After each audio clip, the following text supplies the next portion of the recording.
नमस्कार मेरे अजीज दोस्तों, कैसे हैं आप सब। आशा करता हूं आप सभी स्वस्थ और प्रसन्न होंगे तथा लगातार सीख रहे होंगे। मैं Prem, assistant professor, PSMPG college, geography department Kannauj, आपका स्वागत करता हूं अपने YouTube channel @learn geography with Prem में।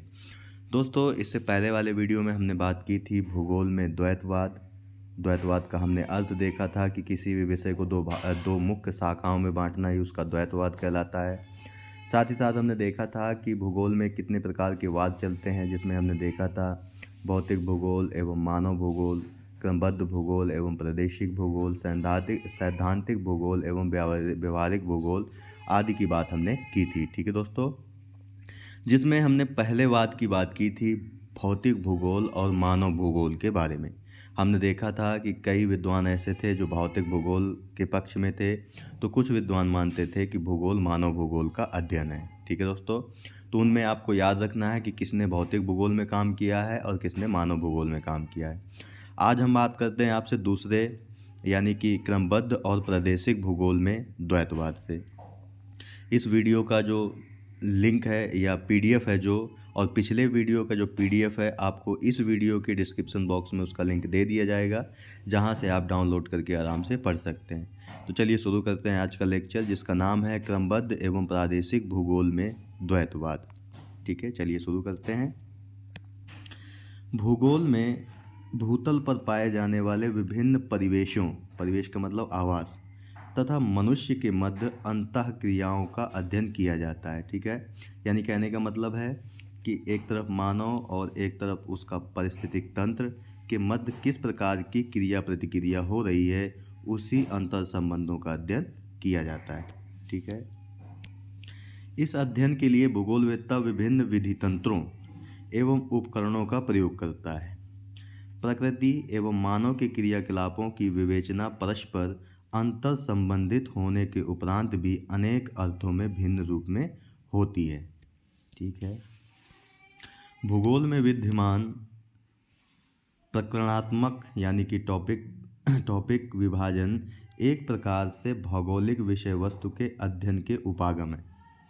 यानी कि जो भूगोल होता है वो टॉपिक वाइज अध्ययन करता है किसी क्षेत्र का, जो हमने पहले भी बात की थी, जिन्हें भौगोलिक अध्ययन की रीतियाँ या विधियाँ भी कह सकते हैं। यानी कि जो प्रकरणात्मक विभाजन है आपका, उन्हें हम रीतियाँ भी कहते हैं या विधियाँ भी कह सकते हैं। ये केवल अध्ययन की सुविधा के लिए पृथक रूप में पहचानी जाती हैं। यानी कि ये जो रीतियाँ और विधियाँ होती हैं वो अध्ययन की सुविधा के लिए होती हैं।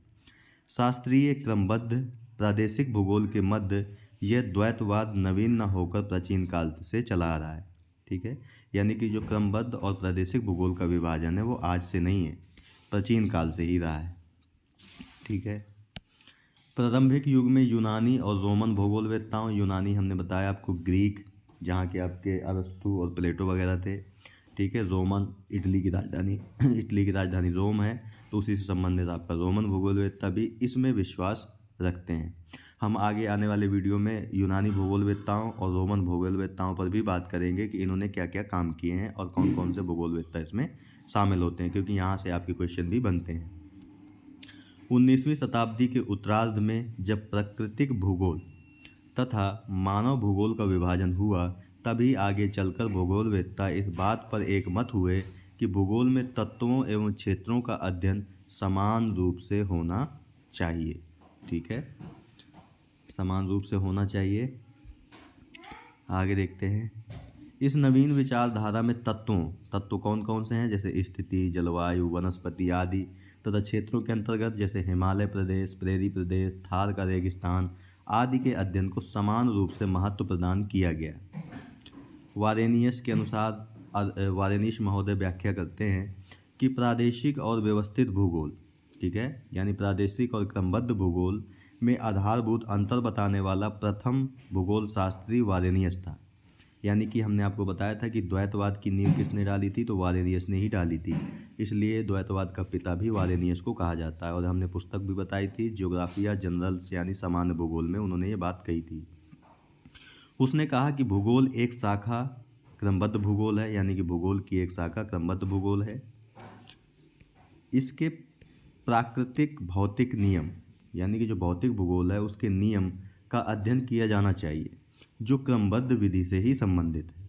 यानी भौतिक भूगोल का जो अध्ययन है हम किस विधि से कर सकते हैं? क्रमबद्ध विधि से। किसने बताया? वारेनियस ने।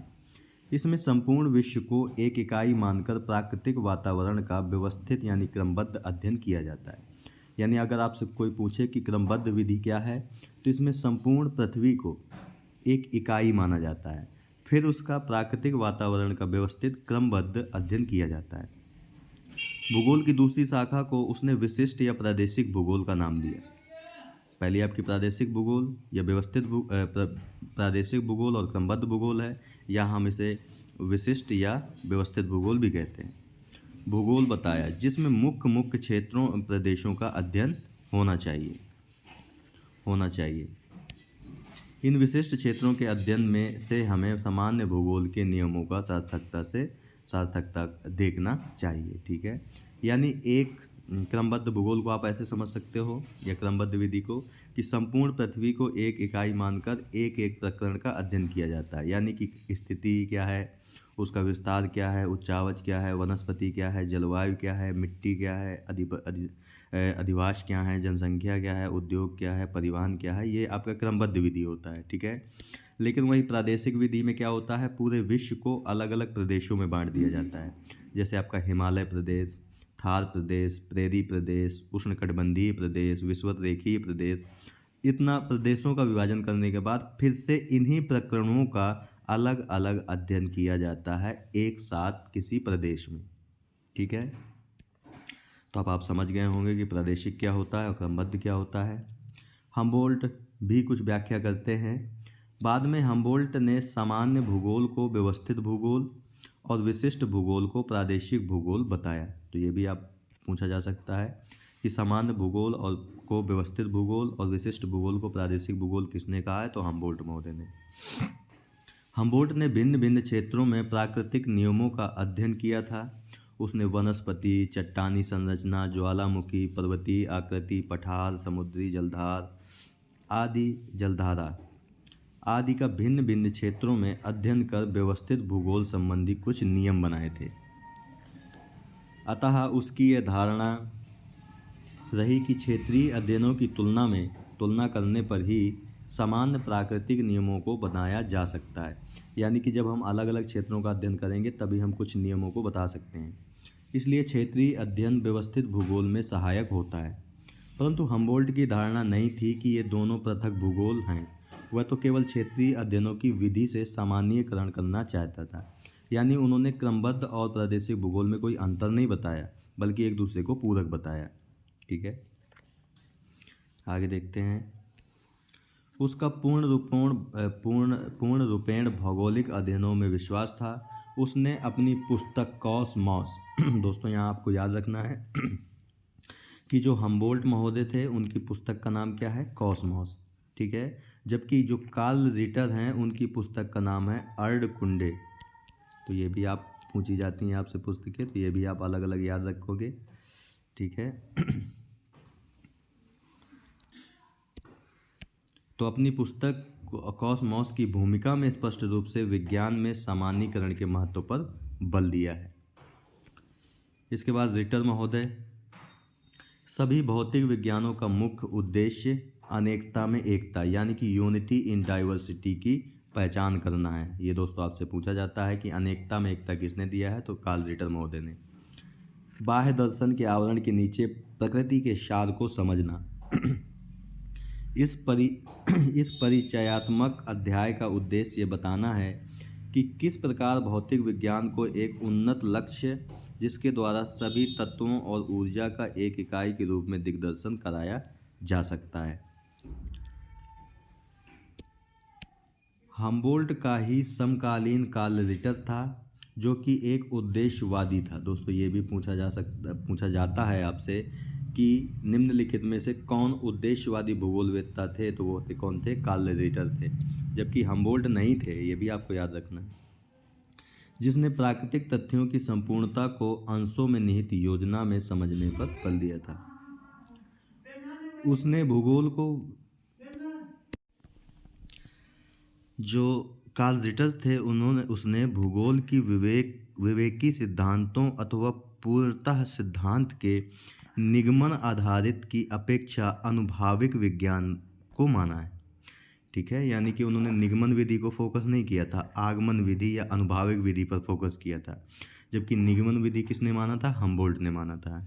ठीक है, उसने यानी कार्ल रिटर ने इस तथ्य पर भी बल दिया था कि क्षेत्रीय तथ्यों की विशेष व्यवस्था में एक संबद्धता पाई जाती है। ठीक है, क्षेत्रीय तथ्य इस प्रकार परस्पर संबंधित रहते हैं कि उन क्षेत्रों को एक विशिष्ट इकाई के रूप में विशेषता प्रदान की जा सकती है। ठीक है, यानी कहने का मतलब यह है कि जो क्रमबद्ध भूगोल है उस पर हम्बोल्ट ने फोकस किया था, और जो क्षेत्रीय अध्ययन या प्रादेशिक भूगोल है उस पर किसने महत्व दिया था? तो कार्ल रिटर महोदय ने दिया था। ठीक है, और बताया था इन्होंने कि एक क्षेत्र का दूसरे क्षेत्र से संबंध पाया जाता है। संक्षेप में रिटर के अनुसार भूगोल का संबंध पृथ्वी पर पाए जाने वाले तथ्यों से है जो एक साथ एक क्षेत्र में पाए जाते हैं। आगे देखते हैं। उसने क्षेत्रों का अध्ययन संपूर्ण रूप से किया, अर्थात उनका अध्ययन संपूर्णता में किया गया। उसने ये अनुभव किया कि केवल विशेष तथ्यों के बारे में तथ्यों की अधिकता के वर्णन से ऊपर उठना चाहिए। रिटर के अनुसार भूगोल का उद्देश्य होना चाहिए मात्र वर्णन किए जाने से दूर रहना चाहिए। यानी कि उन्होंने बताया कि उद्देश्य भूगोल का क्या होना चाहिए? हमें केवल वर्णन पर फोकस नहीं करना चाहिए कि हम केवल वर्णन करें तथ्यों का, वर्णित वस्तुओं के नियमों का वर्णन भी किया जाना चाहिए। यानी हमें तथ्यों को नहीं बताना, उनमें नियमों को भी बताना है कि किस नियम से काम कर रहे हैं। ठीक है, तथ्यों और आंकड़ों को केवल गणना तक ही सीमित नहीं कर रहना, वरन स्थान स्थान का संबंध उन नियमों को जो पृथ्वी के धरातल पर स्थानीय व सामान्य रूप से सामान्य तथ्यों को एक साथ बांधे रखते हैं। यानी हमें केवल तथ्यों की गणना नहीं करनी है, हमें उनके संबंधों को भी बताना है कि वो जिस स्थान पर हैं उस स्थान पर उन तथ्यों का क्या संबंध है। ठीक है, इसके बाद देख लेते हैं हम रेड जेल ने भी कही है कुछ बात। जैसे यूरोप और अमेरिका में हम्बोल्ट, रिटर और रिस्टोफेन के पश्चात रेड जेल का अधिकार रहा है। रेड जेल से पूर्व क्रमबद्ध भूगोल की आधारशिला हम्बोल्ट ने और प्रादेशिक भूगोल की स्थापना रिटर ने की थी। ये दोस्तों आप याद रखेंगे कि क्रमबद्ध भूगोल किसने दिया? तो हम्बोल्ट ने, और प्रादेशिक भूगोल किसने दिया था? तो कार्ल रिटर ने दिया था। रेड जेल निगमनिक उपागम द्वारा विभिन्न जातियों और राष्ट्रों की जीवन पद्धति की तुलना की थी। रेड जेल ने किस उपागम को लिया था? तो निगमनात्मक उपागम को लिया था। ठीक है, अभी हम आगे देखेंगे कि निगमनात्मक और आगमनात्मक क्या होता है। उसने यानी रेड जेल ने अपने मानवीय शास्त्रीय अध्ययन में विवेक परिकल्पना और नियमों से आरंभ कर उसको विशिष्ट क्षेत्रों पर लागू किया। यह वस्तुओं के अन्योन्याश्रय की अपेक्षा उत्पत्ति की अवधारणा से अधिक चिंतित था। उसने डार्विन की अवधारणा को मानव समाज पर भी लागू किया। अब आपको दोस्तों याद रखना है कि जो रेड जेल महोदय थे वे डार्विन से अधिक प्रभावित थे। ठीक है, तो उन्होंने क्या किया? डार्विन की जो अवधारणा थी उसे किस पर लागू किया था? मानव पर लागू किया था। सादृश्यता अवधारणा को मानव समाज पर लागू किया है। सादृश्यता यह संकेत करता है कि मानव समूह अपने उत्तरजीविता के लिए किसी विशेष पर्यावरण में संघर्ष करता है, जिस प्रकार पौधे और अन्य जीव करते हैं। यानी कहने का मतलब यह है कि जो डार्विन महोदय थे वे बताते थे, जिन्होंने सर्वाइवल ऑफ द फिटेस्ट यानी सर्वोत्तम की उत्तरजीविता का सिद्धांत दिया था डार्विन ने, और बताया था कि एक जीव को जीवित रहने के लिए संघर्ष करना पड़ता है। ठीक है, तो इसी सिद्धांत को रेड जेल महोदय ने लागू किया मानव समूह पर, और उन्होंने बताया कि मानव को अपनी उत्तरजीविता को बचाए रखने के लिए पर्यावरण के साथ संघर्ष करना पड़ता है। ठीक है, रेड जेल के पश्चात मुख्य जर्मन विद्वान थे अल्फ्रेड हेटनर। इसमें हमने आपको बताया था कि इन्होंने कोरोलॉजिकल साइंस यानी भूगोल को क्षेत्रीय विज्ञान माना था।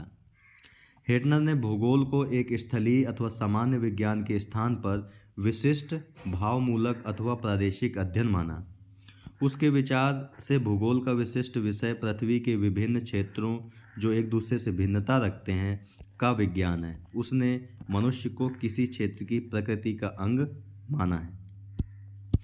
यानी वो संपूर्ण पृथ्वी को मानते थे कि ये अलग अलग क्षेत्रों का अध्ययन है। क्यों? क्योंकि ये क्षेत्र एक दूसरे से विभिन्नता रखते हैं। ठीक है। जबकि यहीं पे बता दूं मैं आपको कि अरिस्टोफेन ने भी माना था कि भूगोल प्रदेशों का अध्ययन है, लेकिन इन्होंने क्षेत्रों की विभिन्नता पर फोकस ना करके क्षेत्रों की संपूर्णता पर फोकस किया था कि सभी प्रदेश अपने आप में ही संपूर्णता रखते हैं। जबकि हेटनर ने बताया था कि प्रदेश क्षेत्रीय विभिन्नता रखते हैं, ठीक है। उसकी पद्धति यानी कि जो हेटनर की पद्धति है फिर भी आगमनात्मक है। देखो, जो रैडजेल थे उन्होंने निगमनात्मक पद्धति को माना था, जबकि हेटनर ने आगमनात्मक पद्धति को माना था। आगमनात्मक पद्धति का मतलब होता है विशिष्ट से सामान्य की ओर, यानी कि उदाहरण से नियम की ओर हम चलते हैं आगमनात्मक पद्धति में, जबकि निगमनात्मक में हम सामान्य से विशिष्ट की ओर चलते हैं, यानी कि नियम से उदाहरण की ओर, ठीक है। की थी और भौतिक पर्यावरण के तत्वों को अधिक बाधित किया गया। आगमनात्मक उपागम और अनुभाविक शोध का पुनरुद्धार फ्रांस में ही हुआ था, ठीक है। यहाँ मैं बता दूं कि आगमनात्मक पद्धति अरस्तु महोदय ने दी थी, जो ग्रीस के फिलोसफर थे, उन्होंने आगमनात्मक पद्धति दी थी। आगे देखते हैं, वाइडल डीला ब्लास ने रैडजेल के निगमनात्मक उपागम यानी सामान्य से विशिष्ट की ओर को अस्वीकार कर दिया, ठीक है। यानी कि जो आपका आगमनात्मक होता है वो होता है आपका विशिष्ट से सामान्य की ओर, ठीक है, यानी कि उदाहरण से नियम की ओर, और जो निगमनात्मक होता है आपका वो होता है सामान्य से विशिष्ट की ओर, यानी कि नियम से उदाहरण की ओर, ठीक है। तो ये भी आप याद रखेंगे। तो वाइडल डीला ब्लास ने रैडजेल के निगमनात्मक उपागम यानी विशिष्ट से सामान्य से विशिष्ट की ओर अस्वीकार कर दिया और सामान्य प्रकृति के निष्कर्ष निकालने के लिए उसने विशेष अध्ययन क्षेत्र को का सहारा लिया। वास्तविक व्यवहार में उसने इस प्रयास में प्रादेशिक भूगोल को ही बढ़ावा दिया था, जिसने विशेष और अपूर्व अंतर्निहित विशेषता जो भौगोलिक खोज का इच्छित लक्ष्य है समझने में सहायता की थी, ठीक है। अब हम एक एक करके देख लेते हैं कि क्रमबद्ध भूगोल क्या है, यानी सिस्टमैटिक ज्योग्राफी। क्रमबद्ध या व्यवस्थित भूगोल, क्रमबद्ध भूगोल को प्रादेशिक भूगोल भी कहते हैं, में भूतल के भौतिक तथा मानवीय तथ्यों के लक्षण, प्रक्रियाओं तथा विशेषताओं को विभिन्न प्रकरणों में विभक्त करके अध्ययन किया जाता है, यानी कि उसका टॉपिक वाइज अध्ययन किया जाता है। इस प्रकार स्पष्ट है कि भूगोल के तत्वों को प्रकरणों यानी टॉपिक में विभाजित करके अलग अलग अध्ययन किया जाता है। उदाहरण के लिए सर्वप्रथम संपूर्ण पृथ्वी का अध्ययन किया जाए तो उसे विभिन्न मंडली यानी कि वायुमंडल, जलमंडल, स्थलमंडल, जैवमंडल आदि में विभक्त करके पृथक रूप में अध्ययन किया जाएगा। फिर यदि पृथ्वी के इन मंडलों के उप विषयों का विश्लेषण करना हो तो उन्हें पुनः विभाजित करना पड़ेगा। जैसे वायुमंडल को विभिन्न परतों में विभक्त करके तथा तापमान, वायुदाब, वर्षा, पवनें आदि का, तथा स्थलमंडल के विभिन्न धरातलीय स्वरूपों जैसे पर्वत, पठार, मैदान तथा जलमंडल में सागरों की तली आकृति, जलीय विस्तार, जलीय गतियाँ जिसमें लहरें, धाराएं, ज्वार भाटा व जलीय चक्र का अध्ययन किया जाएगा, ठीक है। इस प्रकार यदि जीवमंडल का क्रमबद्ध अध्ययन करना हो तो इसके संगठकों जैसे जैविक और अजैविक का पृथक पृथक रूप में विश्लेषण करना पड़ेगा, ठीक है। क्रमबद्ध विधि से मानव भूगोल का भी अध्ययन किया जा सकता है। इसके अंतर्गत यदि जनसंख्या का अध्ययन करना है तो इसकी वृद्धि दर, घनत्व, वितरण, लिंगानुपात, साक्षरता, ग्रामीण, नगरीय जनसंख्या आदि का प्रकरणात्मक यानी टॉपिक वाइज अध्ययन किया जाएगा। इसी प्रकार कृषि भूगोल में गेहूं, चावल, गन्ना फसलों तथा आर्थिक भूगोल में खनिज उपयोग तथा परिवहन का प्रकरणात्मक या प्रकरणबद्ध या टॉपिक वाइज अध्ययन किया जाएगा। स्पष्ट है कि भौतिक और मानवीय तथ्यों को प्रकरणों यानी टॉपिकों में बांटकर भौगोलिक अध्ययन करने के उपकरण को इसे करते हैं के कारण इसे प्रकरणबद्ध उपागम यानी टॉपिक अप्रोच भी कहते हैं। यानी क्रमबद्ध उपागम को क्या कहते हैं? प्रकरणबद्ध यानी टॉपिक वाइज अप्रोच भी कहते हैं। इसके बाद है आपका प्रादेशिक भूगोल। प्रादेशिक भूगोल में पृथ्वी तल को समान लक्षणों वाले प्रदेशों में विभक्त कर लिया जाता है। ठीक है, यानी कि पूरी पृथ्वी है तो जो समान लक्षण रखने वाले प्रदेश हैं उसमें विभक्त कर लिया जाता है। जैसे ये ए प्रदेश हो सकता है, बी हो सकता है, सी, डी, ई, एफ ऐसे करके प्रदेश हो सकते हैं। लेकिन आपको याद रखना है कि जो प्रदेश होगा आपका, उस प्रदेश के अंदर समान लक्षण रखने वाले ही तत्व पाए जाएंगे। ठीक है, तो ये आपको याद रखना है। इन सभी समांगी क्षेत्रों में भौगोलिक विशेषताओं की समानता पाई जाती है तथा ये इन भौगोलिक दशाओं की दृष्टि से परस्पर एक दूसरे से भिन्नता रखते हैं। यानी एक प्रदेश की जो विशेषताएं होंगी वो दूसरे प्रदेश की विशेषताओं से भिन्न होंगी। ठीक है, तो ये आपको ऐसे याद रखना है। इस प्रकार प्रादेशिक भूगोल में प्रत्येक समांगी प्रदेश का भौगोलिक तथ्यों को क्रमबद्ध करके अध्ययन किया जाता है। यानी कि हम मान लीजिए कि हम संपूर्ण पृथ्वी को अलग अलग प्रदेशों में विभक्त कर दिया, ठीक है। फिर इसके बाद प्रदेशों में विभक्त करने के बाद इसका क्रमबद्ध विधि से ही अध्ययन किया जाएगा, यानी कि टॉपिक वाइज अध्ययन फिर किया जाएगा। ठीक है, स्पष्ट है कि पृथ्वी पर छांटे गए क्षेत्रों का अध्ययन ही प्रादेशिक भूगोल है। उदाहरण के लिए भारत में हिमालय क्षेत्र एक भौगोलिक प्रदेश है जिसमें भौगोलिक दशाओं की समांगता तथा अपने समीपवर्ती व अन्य भौगोलिक प्रदेश जैसे थार का रेगिस्तान या दक्कन के पठार से इस दृष्टि से भिन्नता रखते हैं। यानी कहने का मतलब ये है कि जो हिमालय प्रदेश की विशेषताएं हैं वो अलग हैं, दक्कन प्रदेश की विशेषताएं अलग हैं, थार के रेगिस्तान की विशेषताएं अलग हैं। ठीक है, जिस आधार पर ये एक दूसरे से भिन्न है, इनमें भिन्नता लाने वाले भौगोलिक कारकों में यानी कौन कौन से ऐसे कारक हैं जो भिन्नता लाते हैं, जैसे भूरचना, जल प्रवाह, जलवायु, मृदाएं, प्रकृति, वनस्पति, प्राणी जगत, जनसंख्या, कृषि प्रतिरूप, निर्माण उद्योग, व्यापार, परिवहन आदि प्रमुख होते हैं जो किसी क्षेत्र में विशेषता को अलग कर देते हैं दूसरे क्षेत्र से। प्रादेशिक अध्ययन में क्रमबद्ध करके पढ़ा जाता है। प्रादेशिक भूगोल से भिन्न प्रादेशिक उपागम या विधि किसी चयनित समरूप प्रदेश की आंतरिक भौगोलिक दशाएं समान होती हैं। ठीक है, आगे देखते हैं। प्रादेशिक तथा व्यवस्थित क्रमबद्ध भूगोल में आधारभूत अंतर बताने वाला प्रथम भूगोलवेत्ता वारेनियस था। ये हमने पहले भी बताया है, इसीलिए इन्हें द्वैतवाद का पिता कहा जाता है। वारेनियस ने भूगोल की एक शाखा सामान्य भूगोल बताई जिसमें पृथ्वी का सामान्य अध्ययन होता है। यह सामान्य भूगोल क्रमबद्ध सामान्य नियमों, सिद्धांतों व जनक संकल्पनाओं के निर्माण से संबंधित है। उनके अनुसार यानी कि वारेनियस के अनुसार सामान्य भूगोल का अनुप्रयोग किसी क्षेत्र या देश के लिए होता है जिसे विशेष भूगोल कहते हैं। ठीक है, विशिष्ट भूगोल में विशिष्ट क्षेत्रों और प्रदेशों का अध्ययन होता है। इस प्रकार सामान्य बनाम विशिष्ट भूगोल या क्रमबद्ध बनाम प्रादेशिक भूगोल अभ्युदय हुआ, यानी कि उत्पत्ति हुई। इस प्रकार वारेनियस ने क्रमिक रूप से वर्णित सामान्यीकृत अध्ययन को क्रमबद्ध भूगोल तथा विशेष भूगोल को प्रादेशिक भूगोल कहा है। ठीक है, कांट तथा हम्बोल्ट ने सामान्य भूगोल को क्रमबद्ध भूगोल तथा विशिष्ट भूगोल को प्रादेशिक भूगोल कहा तथा अपने ग्रंथ कॉसमॉस में क्रमबद्ध भूगोल पर बल दिया। किसने? हम्बोल्ट ने बल दिया। बल देते हुए बताया कि पृथ्वी पर भौतिक कारकों में भिन्नता में एकता मिलती है।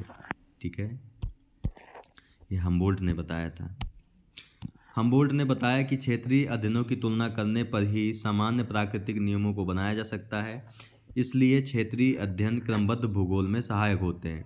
हम्बोल्ट कभी भी दोनों को पृथक नहीं मानता था, यानी कि हम्बोल्ट ने क्रमबद्ध और प्रादेशिक भूगोल को अलग नहीं माना, वह तो केवल क्षेत्रीय अध्ययनों की विधि से सामान्यीकरण करना चाहता था, यानी अलग अलग क्षेत्रों का अध्ययन करके एक नियम देना चाहता था।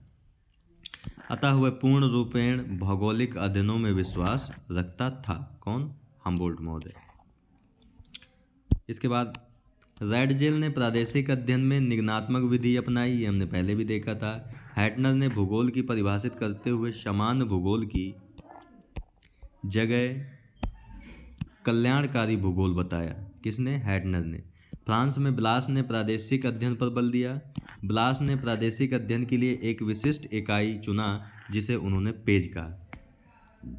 अब दोस्तों आपको याद रखना है कि ब्लास महोदय ने प्रदेश को क्या कहा है? तो पेज कहा है। ठीक है, लेकिन और एक विद्वान थे जो हमने पहले भी बताया था आपको कि विटलसी महोदय ने प्रदेश को क्या कहा था, कम्पेज कहा था। यानी बिलास ने पेज कहा है प्रदेश को और विटलसी ने कम्पेज कहा है। तो आप इसे भी याद रखोगे क्योंकि पूछा जाता है एग्जाम में आपसे। बिलास के अनुसार मानव और प्रकृति अविभाज्य हैं, यानी कि एक दूसरे से संबंधित हैं, और मानव का प्रकृति पर प्रभाव तथा प्रकृति का मानव पर प्रभाव का विभेदीकरण किया जाना संभव नहीं है। दोनों ही प्रभाव एक हो जाते हैं। सदियों से मानव और प्रकृति के बीच जिस क्षेत्र पर इस प्रकार का गहन संबंध विकसित हो रहा हो, वे एक प्रदेश का निर्माण करते हैं। इस प्रकार के क्षेत्र जो अपूर्ण होते हैं, उनका अध्ययन भूगोलवेत्ता का कार्य होता है। ठीक है दोस्तों। तो दोस्तों ये रहा आपका भूगोल में द्वैतवाद का पार्ट 2। ठीक है दोस्तों। जो PDF है आपका पिछले वीडियो का और इस वीडियो का, मैं इस वीडियो के डिस्क्रिप्शन बॉक्स में उसका लिंक दे दूंगा, जहां से आप डाउनलोड करके आराम से पढ़ सकते हैं। ठीक है दोस्तों। तो अगर ये वीडियो आपको अच्छा लगे तो वीडियो को लाइक, शेयर और कमेंट करें। साथ ही साथ चैनल को भी सब्सक्राइब करें और बेल आइकन का बटन भी दबा दें, ताकि आने वाले वीडियो की नोटिफिकेशन आपको मिलती रहे। ठीक है दोस्तों। मिलते हैं आपसे नेक्स्ट वीडियो में एक नए टॉपिक के साथ। तब तक आप मुस्कुराते रहिए, प्रसन्न रहिए, खुश रहिए, कभी अपने लिए तो कभी अपनों के लिए। धन्यवाद। जय हिंद दोस्तों।